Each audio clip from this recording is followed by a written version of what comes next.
If you were to explore the timeline of human trafficking, you would see we all begin at a place of innocence.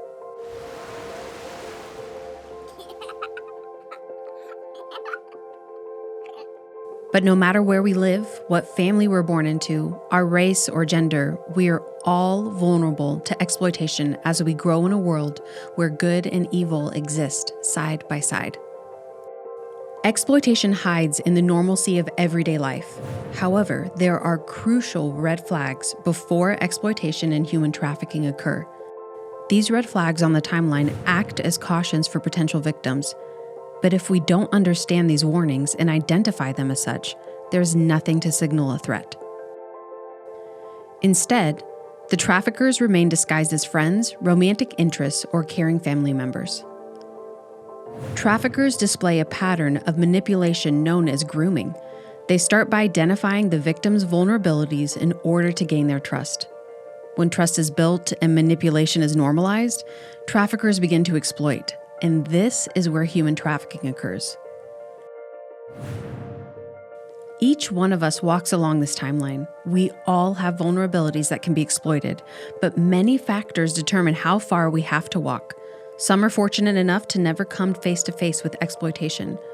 Others come close but recognize the red flags, and others, through no fault of their own, face one of the darkest injustices in the world. During any point in this timeline, Freedom 424 is providing hope. Our evidence-based and trauma-informed prevention education is designed to stop exploitation before it ever takes place. It equips parents to have ongoing conversations with their children.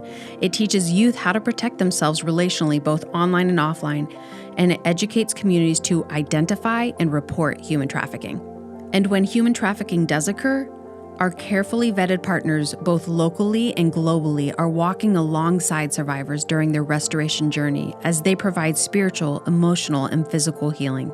These partners are dedicated to shifting the narrative from survivor to thriver for those impacted by human trafficking, so that cycles of abuse are ended and hope-filled trajectories are started. There is room for hope throughout the entire timeline. We need to be in the moments both before and after trafficking occurs, prevention and restoration, restoring the lives of those who have been touched by this evil while working hard to ensure it does not affect another. This is the mission of Freedom 424.